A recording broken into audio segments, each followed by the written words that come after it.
Welcome to The Explainer. Today, we're diving into a really fascinating engineering philosophy. Specifically, the philosophy that defeated the absolute most dominant fighter plane of early World War II. You see, for 6 months after the attack on Pearl Harbor, flying in the Pacific skies was essentially a death sentence for Allied pilots.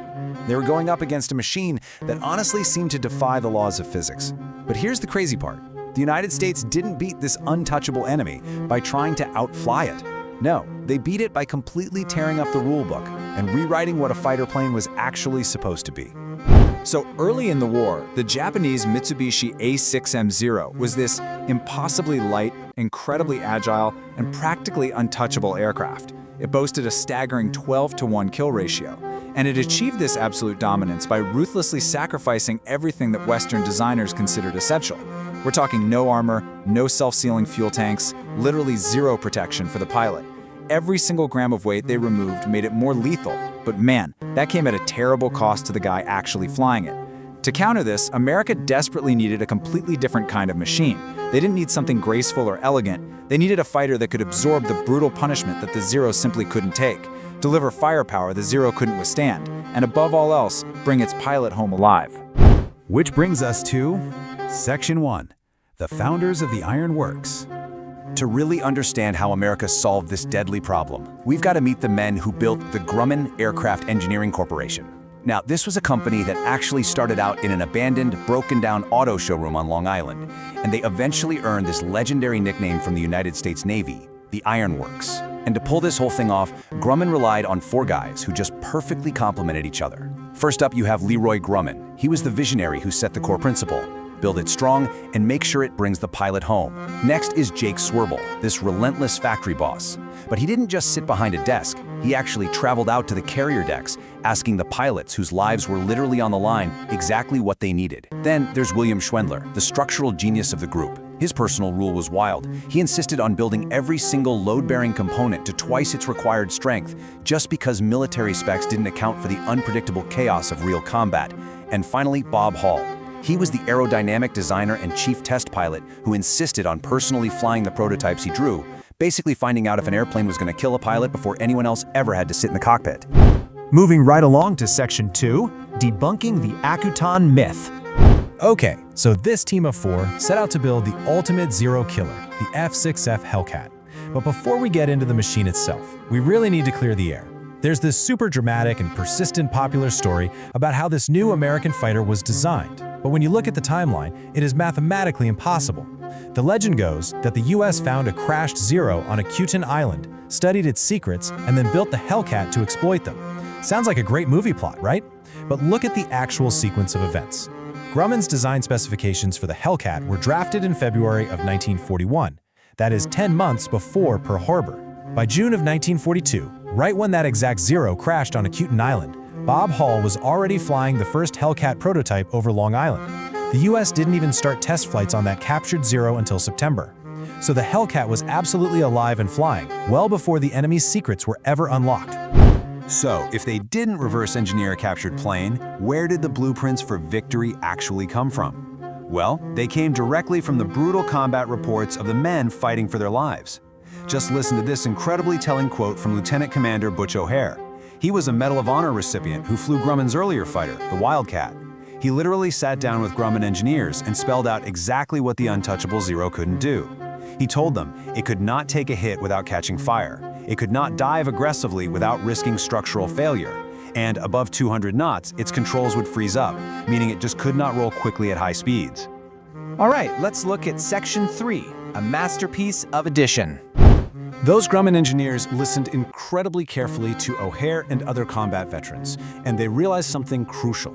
They shouldn't try to build a better Zero. Instead, they used those pilot reports to build a fighter that was the complete philosophical opposite of the Japanese machine. Where the Zero's designer masterfully stripped away weight to gain agility, Grumman deliberately and unapologetically added it. The Hellcat weighed in at a massive 12,598 pounds fully loaded. That is more than double the fragile Zero's roughly 6,100 pounds.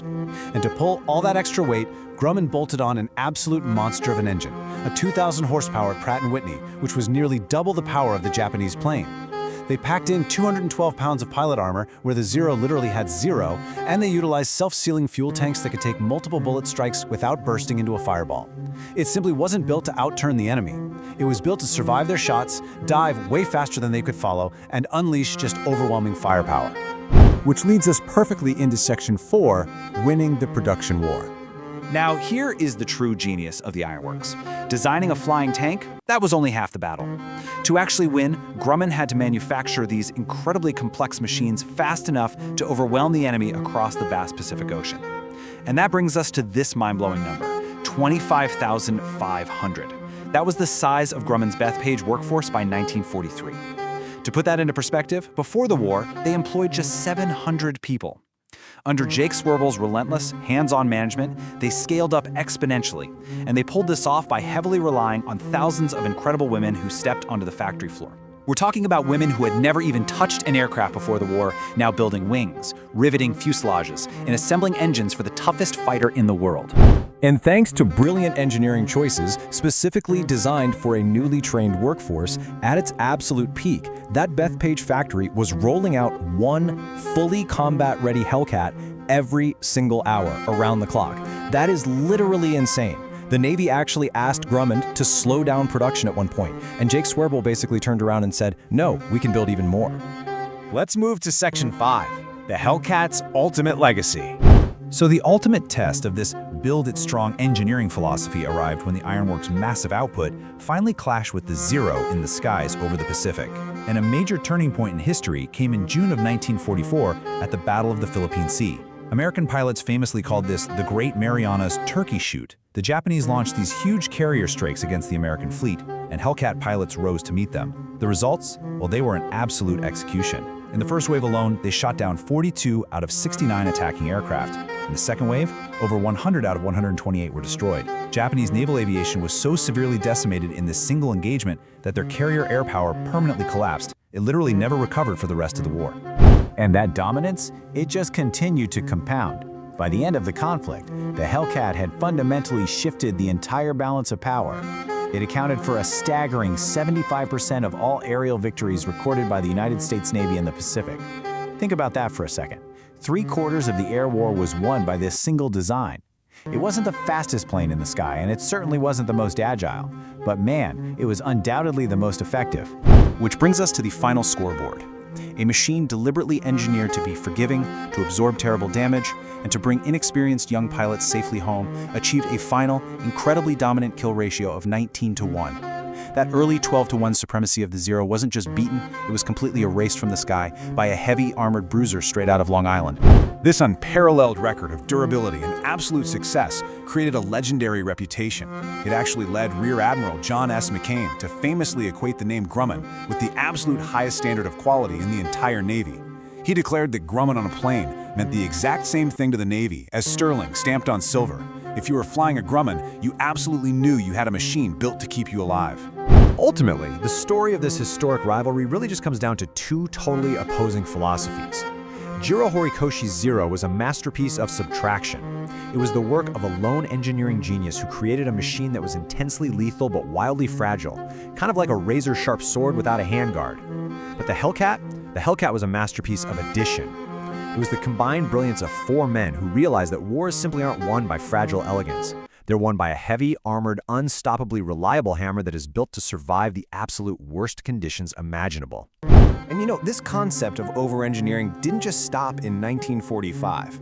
It set the stage for everything the Ironworks did next, from Cold War jet fighters like the iconic F-14 Tomcat, all the way to the Apollo lunar modules.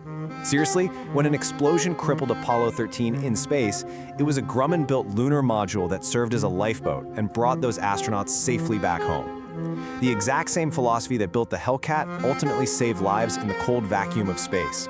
Which really leaves us to wonder, if a forgotten World War II engineering philosophy could save astronauts decades later, what other hidden historical secrets are still shaping our world today? Thanks so much for joining me on this explainer, and I'll catch you next time.